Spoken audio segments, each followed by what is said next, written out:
دچار ناتوانی ذهنی شدن اینا.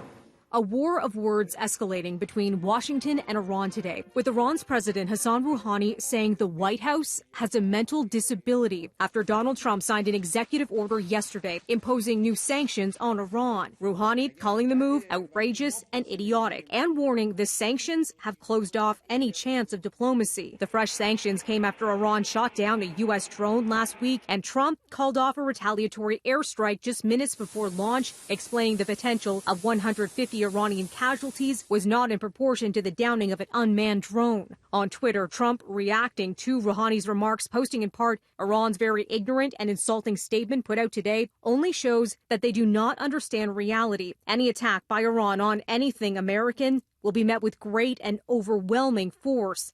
In some areas, overwhelming will mean obliteration.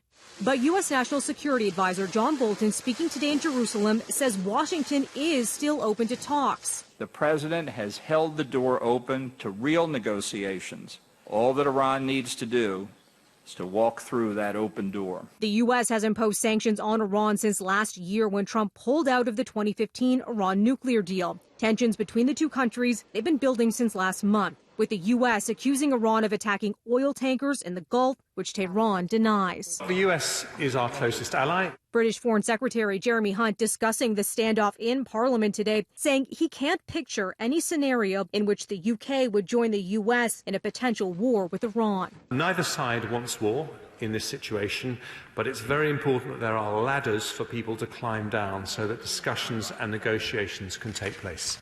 Hunt also touching on what he calls a crucial week for Iran.